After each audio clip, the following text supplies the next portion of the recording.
time. It's time for the Billy Flint Experience.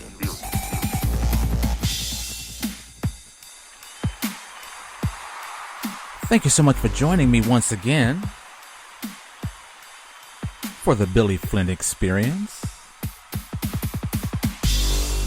I am Billy Flint. Hope everyone is having a wonderful, wonderful weekend or had a wonderful weekend. We are here coming live in Germany, or coming live here from Germany.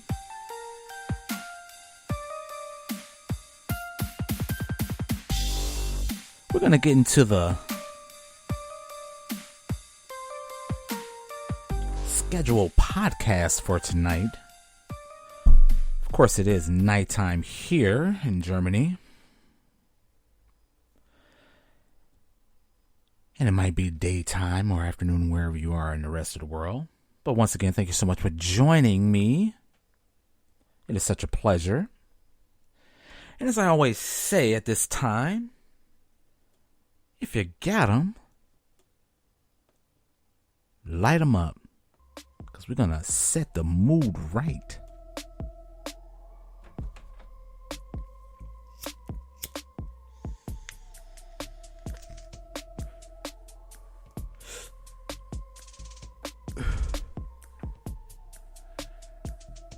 Oh, that's good. That's good.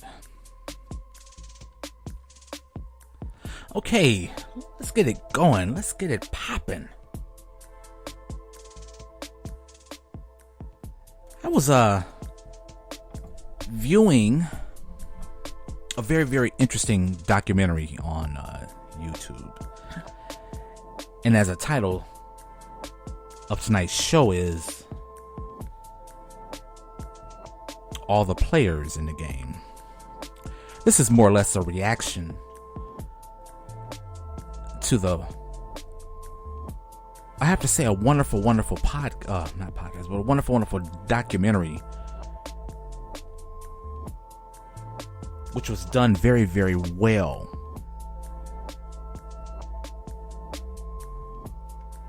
by Eazy E's daughter, Ebie Wright. I have to give all props. As a matter of fact, let's give her some applause.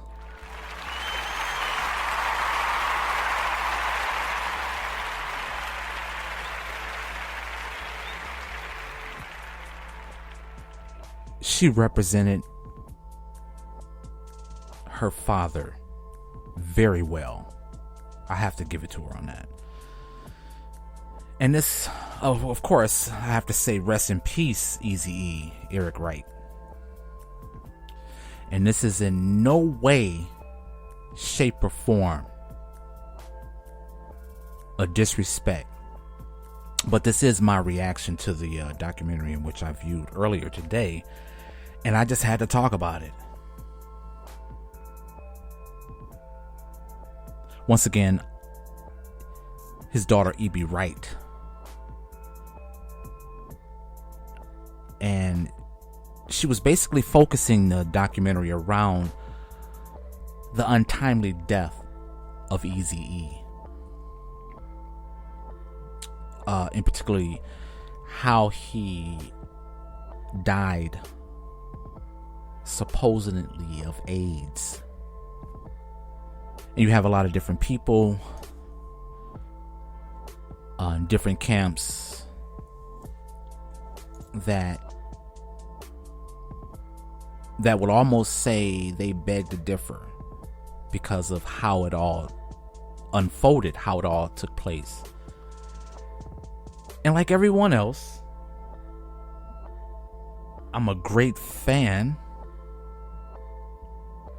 of Eazy E's music and what he contribute to the culture of hip-hop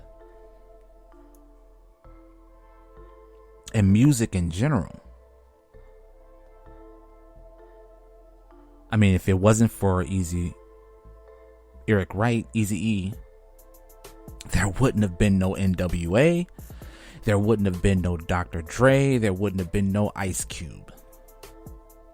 Okay, well, maybe, I don't know. Maybe I'm stretching it a bit. Maybe Dr. Dre would have came out eventually. Maybe Ice Cube would have took another path. Who's to say? But I'm saying if it wasn't for Eric Wright, Eazy E, there wouldn't have been no NWA.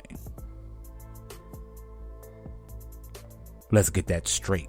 Let's put that out on Front Street so everyone would know.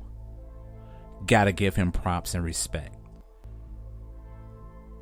Now, with that said, I have to be honest, because as I was watching the documentary, there were some things that Ebie Wright, Eazy E's daughter, she made aware of certain instances in his life, in Eric Wright's, Eazy E's life, which had me questioning. Now, I don't know, or I should say I'm not a conspiracy theorist. Let's put that out there also. I'm not a conspiracy theorist. I don't get all off into that, the talk on, or the talking points on things behind a person's death or a person's lifestyle or the way that certain things operate within an industry. But one thing I can say for sure,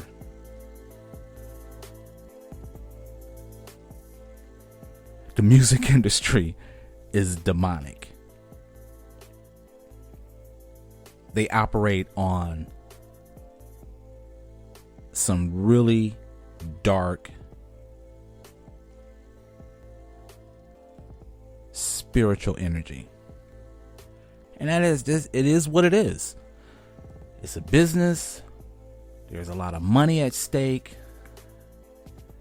And they have people in the industry that have their own agendas. And that's fact. But once again, I have to say one more time, this is in no disrespect towards Eric Wright or Eazy E's legacy and what he brought forth in hip hop, or the hip hop culture and the music industry. I cannot say that enough. But again, as the title says, all the players in the game. Because as I sat and I started reading, doing other research from what Ebie Wright said in the documentary on YouTube, which you can view it on YouTube. It's on YouTube, so you can just look in the search engine and just type in Eazy E documentary and it'll pop up. But it's very interesting and it's very informative. But I don't know, I guess I kind of compiled a list of different players that are like, it's like the strings are interwoven. They're all attached. And it's like you have Dr. Dre, you have Jerry Heller, you have Suge Knight. I mean, right down to Notorious B.I.G., Tupac, and Sean Combs, Diddy. And it seems as though these characters are crossing each other's paths during the 90s, one way or another. And it's just very, very interesting when you start breaking this stuff down. And again, like I say, I'm not a conspiracy theorist. I don't believe in all that bullshit. But one thing I do know is that, as it is said, the devil is in the details. Okay, so let's take it from the top.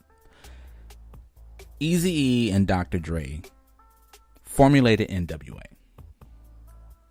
One of the best hip-hop groups out of the 90s. Very influential. Very powerful with their message and their music, and with Dr. Dre behind the production. It would never be another group like that, or at least in our generation, those that grew up in the 90s. But once again, another thing is that one thing that Ebie Wright, Eazy's daughter, said is that she reached out to Ice Cube and he decided that he didn't want no part of the documentary. And I find that very interesting. But be that as it may, who knows, maybe he doesn't want to bring up old, emotions, feelings, or anger or whatever. That's his choice. I can respect that. But I find it very interesting, to say the least. Okay, so we have, again, Dr. Dre, Eazy E, NWA. And the reason that I was, as I was reading and getting different information about the documentary, and like I said, the devil's in the details. There's always the little small things that just pops up. If you pay attention, it's there in your face. And again, like I said, the music industry is very dark. It's macabre. It's very demonic. It has very, like, almost negative energy. There's some positivity. There is some positive aspect of it. But if you go back and you, with a discerning mind, objectively looking at it and listening to the music, it's very dark, because it's telling a story about the black culture, if there is such a word, but it's talking about the black experience in America. It's talking about experiences that African Americans, black people in America, what we have gone through and what we continuously go through within our communities. And again, like I said, it's very interesting because once again, you have the connecting points, or you have the different individuals that are connected to this, and you have Jerry Heller, which became a very, very interesting figure at the height of NWA's fame. So you have Jerry Heller comes in, and everybody knows the story. I know this. I'm not saying anything new. Everybody knows the story, but what I'm trying to point out is the intricacies. And again, I was looking at one of the things that Ebie Wright was talking about, and she was saying how Eazy E, Eric Wright had enemies that wanted him dead, right? And I was like, wow, it's like, that's very interesting, because some of the things she was saying, and it made me think about that one particular night that Suge Knight was on Jimmy Kimmel, and he made that inflammatory statement about Eazy E and how you can actually kill someone by injecting them with the AIDS virus. I had to go back and listen to it again because, like I said, that was a long time ago, and I didn't, it was like furthest from my mind. But when she was saying that there was enemies that Eazy E had that probably wanted to do him harm, I had to go back and research, and I just listen to this.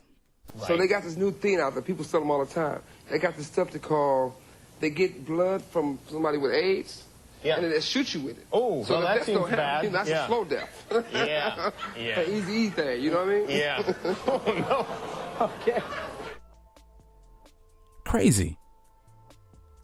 Insanity. And I guess we all can agree that Suge Knight, he's a psychopath. Some would say that, he was a good person. He looked out after his artist, or he looked out after certain people, but I would say he did that for his own gains. He was looking out for himself. But when I listened to that particular audio, I just kept asking myself, like, why would anybody say something that's stupid like that? And I don't know, maybe Suge Knight was being a troll. Maybe he was joking. Maybe he just wanted to just stir up. Because during that interview, he was on his way down. He wasn't as powerful as he used to be. So he was on his way out anyway. So I don't know, maybe he wanted to just stir the pot, upset people. But then again, the devil's in the details. Maybe there is some truth behind it.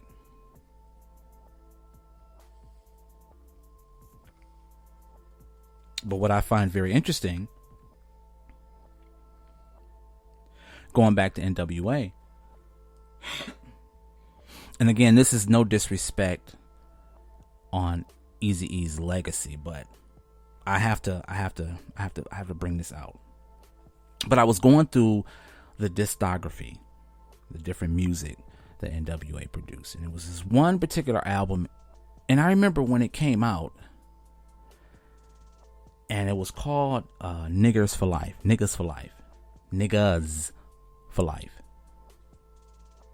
So it's NIGGAZ for life. And I remember that particular track, if you listen to it, and Dr. Dre, the way he produced it, instead of having it in your face, it was backwards. So Niggas for Life was backwards. And that kind of played into how creative Eazy E was, because he used to write a lot of things backwards. He used to, write in code and write things backwards. So Niggas for Life was actually spelled backwards on the note sleeve of the album, when albums used to be made, albums and cassette tapes. So I was looking at it, and I was looking at the spelling, and when it's spelled backwards, it's E, capital E, F-I-L, number 4, Z-A-G-G-I-N. So I'm looking at it, I'm like, wow, this is very interesting. So I said, okay, let me look that up. What is Ethan? Ethan. So okay, got on the computer and started, playing with the word. Sure enough, there is a word. It's called euphemism. And basically the meaning of it's anti-natalism. And it's actually a philosophy behind that. It's a social movement, and they believe that there is a negative value to birth. So it's basically saying it's anti-life. And again, like I said, if you It's the opposite. It's like duality. So you have life, but you spell it back. Well, life is to bring forth creation. To spell it backwards, Ephil is the opposite of that. It's to take away life, or not to even produce life. It creates a void. So that was the first thing that was like, I was like, wow, I didn't even know that. I was like, that's very, very interesting. Right? So I'm like, okay. Okay. Well, as an artist, like many other artists, we create our work based on a lot of different things. It can be something hidden, messages hidden within it. It could be a play of words, or it could be just telling a completely different story that we generate within ourselves. So being an artist and operating out of the right side of your brain, it can be very complex. But nonetheless, like I said, the devil is always in the detail. It's always the small things, but it's right in your face if you want to see it.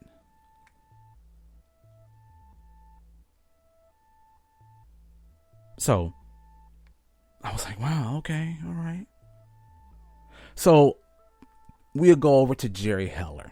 Rest in peace, Jerry Heller. Because again, if it wasn't for Jerry Heller, you gotta give him props, because he was the one who actually brought NWA out of the garage, or out of the bedroom, out of the basement, into the mainstream.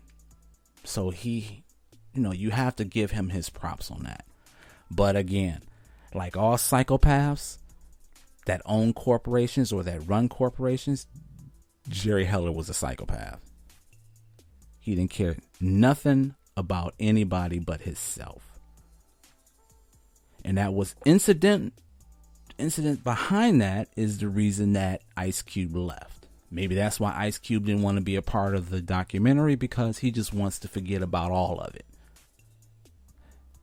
Maybe Ice Cube saw some things and he wanted to just get away from it. So Ice Cube leaves NWA when Jerry Heller steps into the picture, and soon after Dr. Dre leaves also. But of course, Dr. Dre left based on contracts and money. Well, the same thing Ice Cube left. But Ice Cube was the first one who seen it. So I have to give Ice Cube props, because he was smart enough, or he had a lawyer. He was smart enough to get an entertainment lawyer, when everybody else in the group of NWA didn't. They were going solely on what Jerry Heller was saying. So you have that situation that unfolded. And like I said, things, the fabric, the strings, the different connecting aspect of the different people, and they keep, weaving in and out throughout the 90s. They keep crossing paths. So in steps Suge Knight.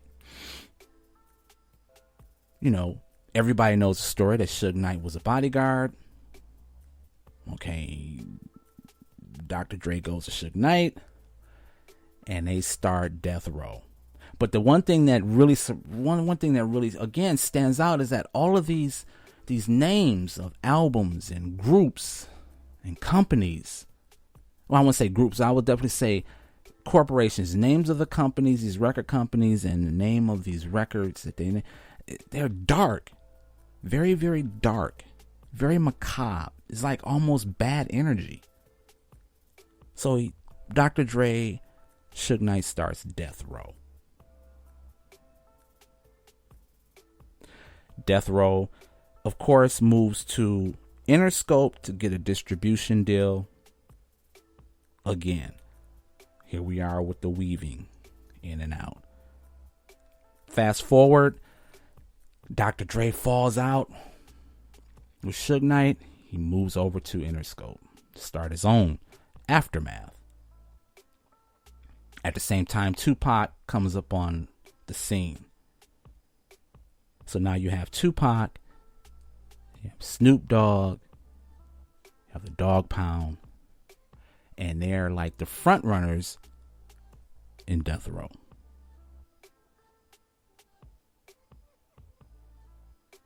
Okay, so now you have a situation that before Dr. Dre leaves Death Row, Suge Knight goes to Jerry Heller and Eazy E to get Dr. Dre released from the contract with Ruthless Records.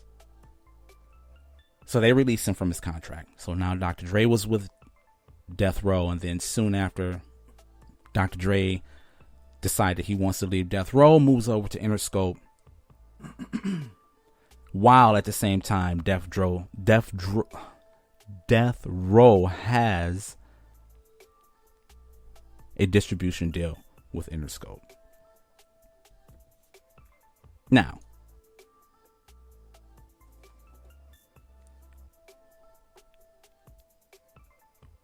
what next that comes up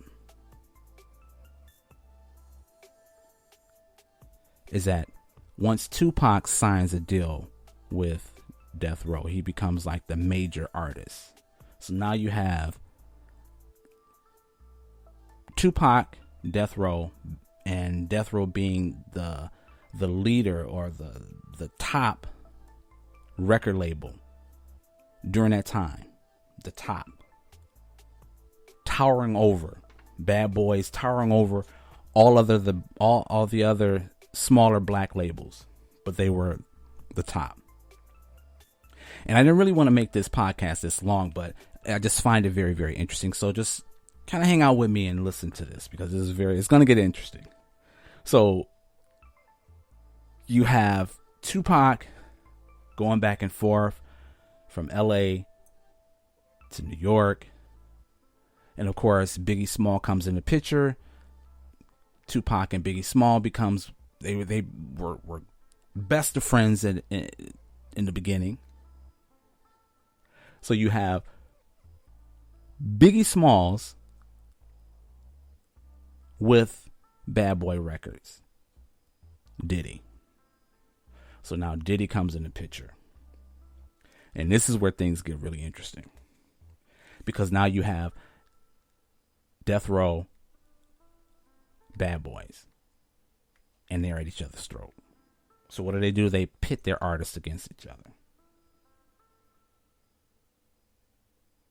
And again, because of the fact this started with NWA, and I'm trying to draw, the lines to make all of this understandable, because it seems as though all of it is connected. All the players are connected. All the players had something to do with the death of Biggie Smalls, Christopher Wallace, Tupac Shakur, and I would even say Eric Wright, Eazy E. Because like I said, Suge Knight made that inflammatory statement on Jimmy Kimmel,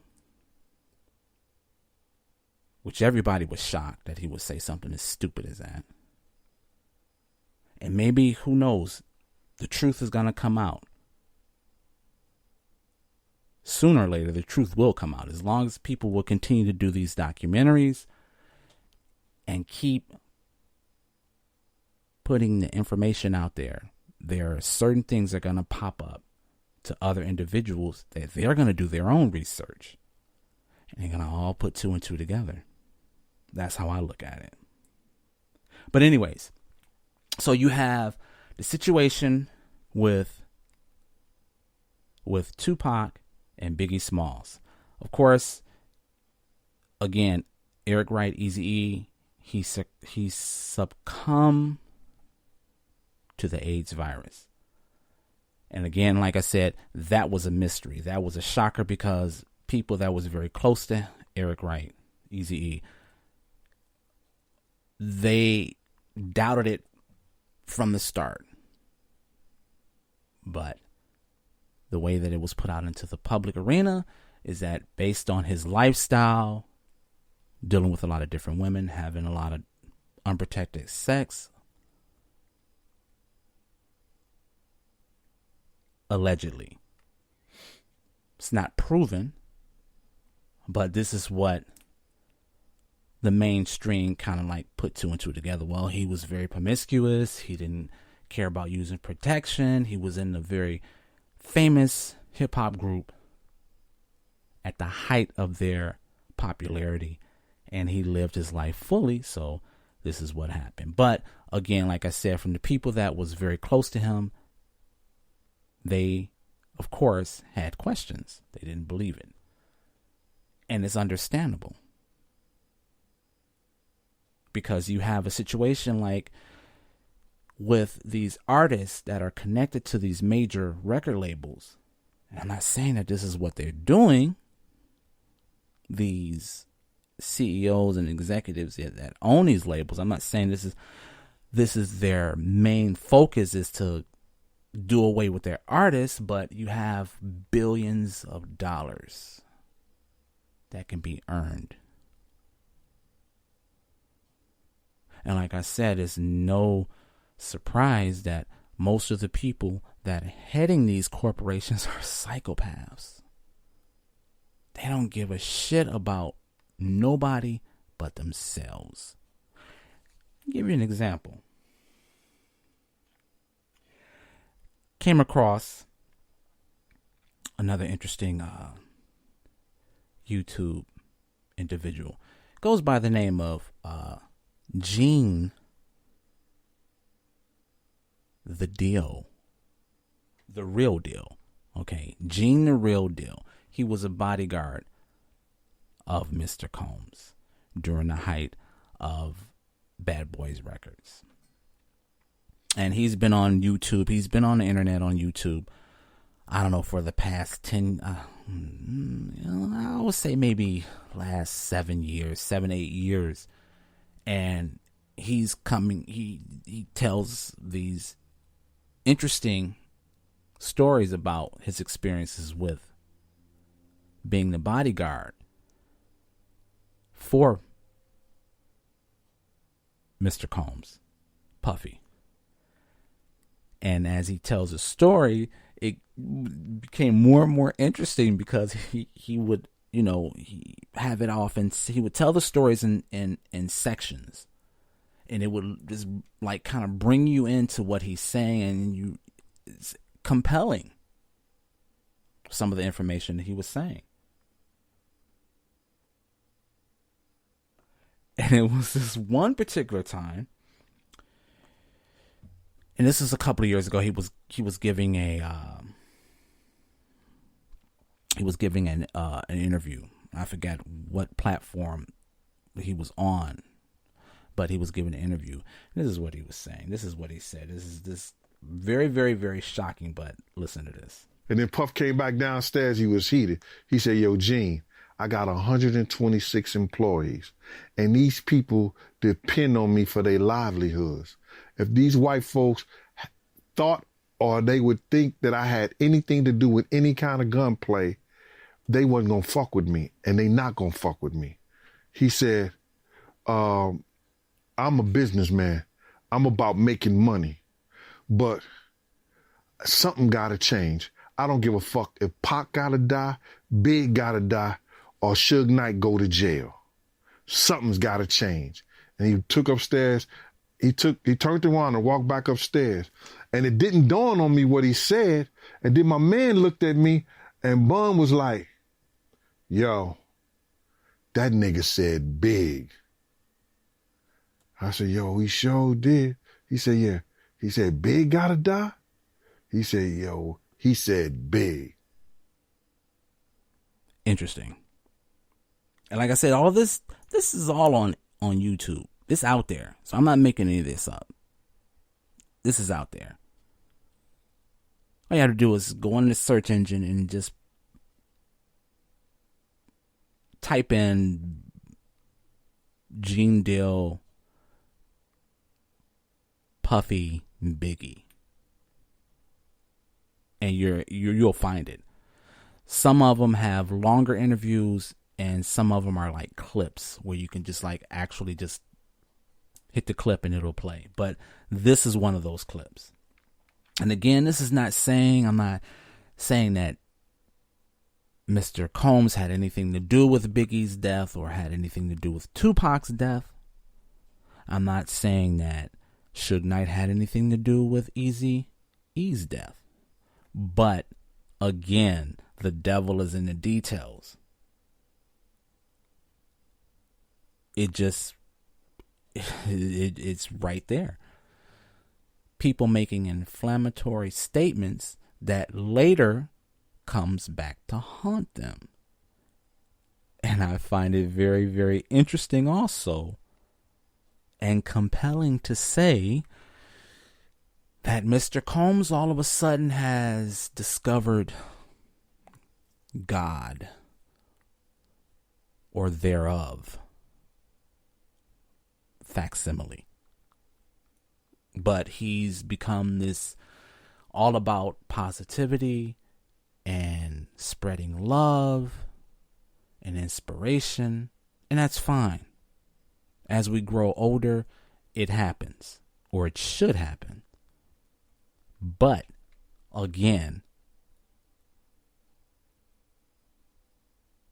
it's almost like a duality. You live this lifestyle, this hedonistic lifestyle of materialism, women, substance abuse, and then you flip it.